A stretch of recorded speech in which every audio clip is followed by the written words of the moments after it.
नमस्कार, मैं हूं निकिता और आप देख रहे हैं सत्यहिंदी.com। चलिए एक नजर डालते हैं अब तक की सुर्खियों पर। शिवसेना यूबीटी के सांसद संजय राउत ने दावा किया कि बिहार विधानसभा चुनाव को देखते हुए मोदी मुस्लिमों का मित्र बनने का नाटक कर रहे हैं। संजय राउत ने एक प्रेस कॉन्फ्रेंस कर कहा कि आज हिंदू नव वर्ष है और महाराष्ट्र में मराठी नव वर्ष है। बहुत पवित्र दिवस रहता है।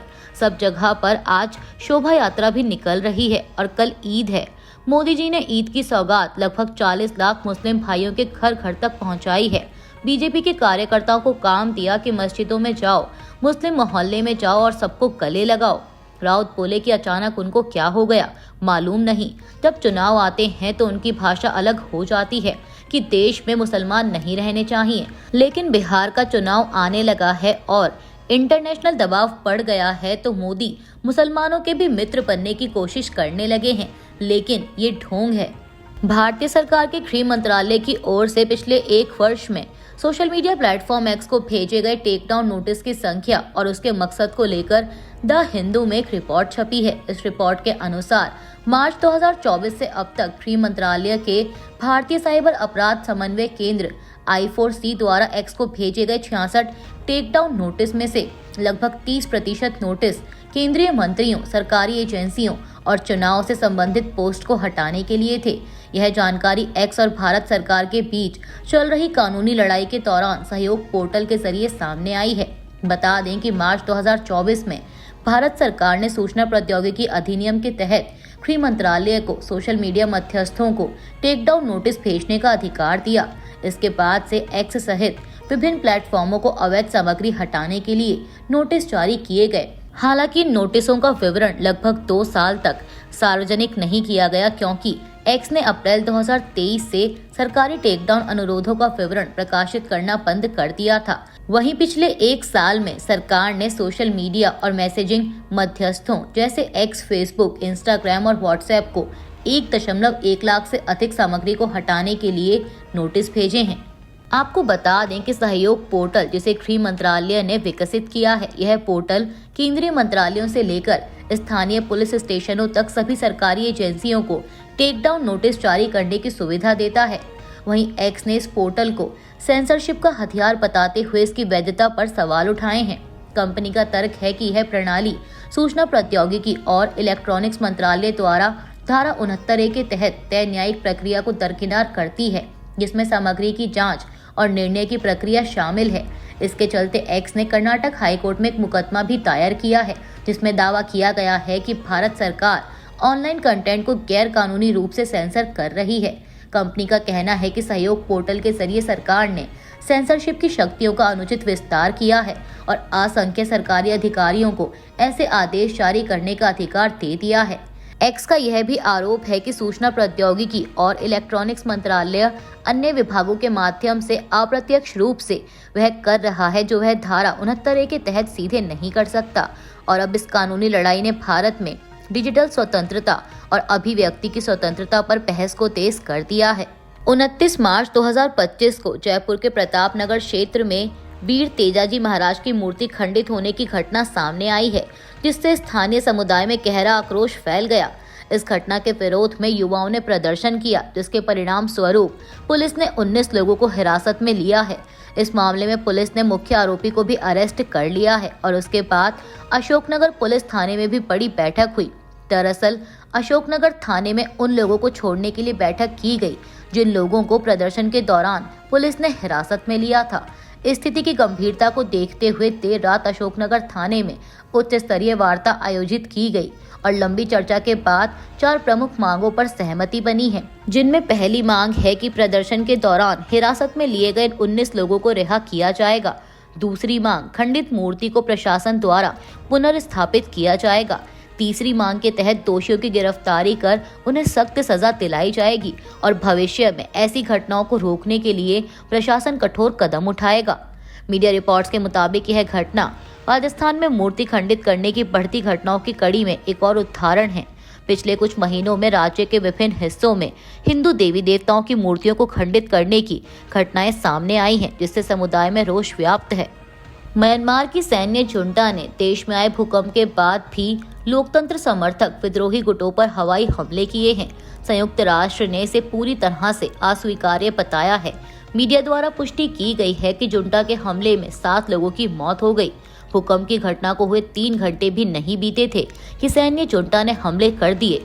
जुंटा ने ये हमला भूकंप के केंद्र सागाइंग के चांगयू टाउनशिप सहित अन्य स्थानों में किया है। खबरें हैं कि जुंटा ने म्यांमार थाईलैंड बॉर्डर के पास की जगहों पर भी हमला किया है। वहीं म्यांमार के मिलिट्री काउंसिल ने बताया कि भूकंप से मरने वालों की संख्या बढ़कर 1644 हो गई है और घायलों का आंकड़ा भी बढ़कर 3408 पहुंच गया है, जबकि 139 लोग अभी भी लापता हैं। उत्तर प्रदेश की योगी सरकार ने अवैध बूचड़खानों को बंद करने और धार्मिक स्थलों के 500 मीटर के दायरे में मांस की बिक्री पर प्रतिबंध लगाने का आदेश जारी किया है। नगर विकास विभाग के प्रमुख सचिव अमृत अभिजात ने सभी जिला अधिकारियों, पुलिस आयुक्तों और नगर आयुक्तों को अवैध बूचड़खानों को तुरंत बंद करने और धार्मिक स्थलों के पास मांस की बिक्री पर प्रतिबंध लागू करने के निर्देश दिए हैं। 2014 और 2017 में जारी आदेशों का हवाला देते हुए योगी सरकार ने स्पष्ट किया है कि अवैध पशु वध और धार्मिक स्थलों के पास मांस की बिक्री पूरी तरह प्रतिबंधित होगी। इस फैसले को प्रभावी बनाने के लिए जिला अधिकारियों की अध्यक्षता में जिला स्तरीय समितियां बनाई गई हैं। इनमें पुलिस, प्रदूषण नियंत्रण बोर्ड, पशुपालन विभाग, परिवहन विभाग, श्रम विभाग, स्वास्थ्य विभाग और खाद्य सुरक्षा प्रशासन के अधिकारी शामिल होंगे। ये प्रतिबंध 6 अप्रैल 2025 को रामनवमी के दिन लागू होगा। इस दिन पशु वध और मांस की बिक्री पूरी तरह बंद रहेगी। यूपी नगर निगम अधिनियम 1959, खाद्य सुरक्षा अधिनियम 2006 और 2011 के प्रावधानों के तहत योगी सरकार ने अधिकारियों को उल्लंघन करने वालों पर कड़ी दंडात्मक कार्रवाई करने के निर्देश दिए हैं। समाजवादी पार्टी प्रमुख अखिलेश यादव शनिवार को पार्टी नेता अब्बास हैदर द्वारा लखनऊ में आयोजित इफ्तार में शामिल हुए। ये आयोजन लखनऊ के एक निजी होटल में आयोजित किया गया था। सपा अध्यक्ष ने इस दौरान प्रदेश की योगी सरकार पर निशाना साधते हुए कहा कि प्रदेश में कानून व्यवस्था ध्वस्त है, लेकिन यूपी का हाल पूछने के लिए कोई नहीं है। सिर्फ भगवा पहनने से कोई योगी नहीं हो जाता। अखिलेश ने सीएम योगी पर सीधा हमला करते हुए आगे कहा कि यूपी में इस समय 30 मार खां सरकार है। कोई भी सवाल पूछो तो जवाब 30 में ही आता है। आज भी महाकुंभ खत्म होने के बाद प्रयागराज में थानों और सार्वजनिक जगहों पर 1000 से अधिक परिवारों ने अपने बिछड़ों की तस्वीरें लगा रखी हैं। अखिलेश ने कहा कि कोई व्यक्ति सिर्फ भगवा पहनने से नहीं बल्कि अपने विचारों से योगी होता है। बांग्लादेश के अंतरिम सरकार के प्रमुख सलाहकार मोहम्मद यूनुस ने शनिवार को कहा कि उनके देश के लिए चीन को एक अच्छे मित्र के रूप में देखना महत्वपूर्ण है। चीन की सरकारी समाचार एजेंसी शिन्हुआ को दिए एक इंटरव्यू में मोहम्मद यूनुस ने कहा कि यह बहुत महत्वपूर्ण है कि हम चीन को अपना अच्छा मित्र माने। उन्होंने उम्मीद जताई कि बांग्लादेश और चीन के द्विपक्षीय संबंध एक नए चरण में प्रवेश करेंगे। मोहम्मद यूनुस ने कहा कि हमारे रिश्ते सालों से काफी मजबूत रहे हैं। हमारा व्यवसाय भी काफी मजबूत है और हमें चीन के साथ सहयोग से फायदा मिलता है। चीन ने जो भी हासिल किया है उससे बांग्लादेश में हर कोई प्रेरित है। बता दें कि मोहम्मद यूनुस ने यह बात ऐसे समय में बोली है जब उन्होंने अपनी चीन यात्रा के दौरान तीस्ता प्रोजेक्ट में चीनी कंपनियों को शामिल होने का न्योता दिया है। ऐसे में कई विश्लेषक इसे भारत के लिए झटके के रूप में देख रहे हैं। गौरतलब है कि तीस्ता नदी परियोजना भारत और बांग्लादेश के बीच काफी समय से एक प्रमुख मुद्दा रहा है। फिलिस्तीनी चरमपंथी समूह हमास गजा में संघर्ष विराम के उस नए प्रस्ताव के लिए तैयार हो गया है जिसके तहत 5 और बंधकों को रिहा करने और इसके बदले 50 दिन के युद्ध विराम की बात है। मीडिया रिपोर्ट्स के मुताबिक गजा के बाहर के हमास के सबसे वरिष्ठ नेता खलील अल हैया ने कहा कि हमास ने मध्यस्थता निभाने वाले कतर और मिस्र के समझौते को लेकर भेजे गए मसौदे को मंजूरी दे दी है। वहीं इसराइल के प्रधानमंत्री बेंजामिन नेतन्याहू के कार्यालय की ओर से भी कहा गया है कि उसे भी ये प्राप्त हुआ है और उन्होंने इसको लेकर प्रतिक्रिया भेज दी है। माना जा रहा है कि नए समझौते पर दोनों पक्ष सहमत हो जाते हैं तो ये ईद पर लागू हो सकता है। आपको बता दें कि नए संघर्ष विराम समझौते को लेकर ऐसे समय में चर्चा चल रही है जब इस्राएली सेना गजा में आए दिन हवाई हमले कर रही है और रफा में जमीनी ऑपरेशन चला रही है। बीआरएस एमएलसी के कविता ने समाचार एजेंसी एएनआई से बात करते हुए कहा कि तेलंगाना विधानसभा में ओबीसी आरक्षण विधेयक पारित हो चुका है। हम मांग करते हैं कि भाजपा इस विधेयक को राज्यपाल और राष्ट्रपति की मंजूरी तुरंत दे ताकि तेलंगाना राज्य में 42% आरक्षण ओबीसी विधेयक लागू हो सके। तेलंगाना ओबीसी लंबे समय से आंदोलन कर रहे हैं और हम उनके साथ हैं, इसीलिए अब केंद्र भाजपा के पाले में है।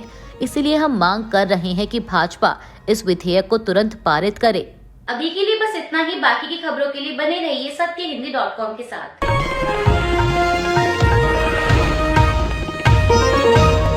Copyright disclaimer under Section 107 of the Copyright Act 1976. Allowance is made for fair use for purposes such as criticism, comment, news reporting, scholarship, and research. Fair use is a use permitted by copyright statute that might otherwise be infringing.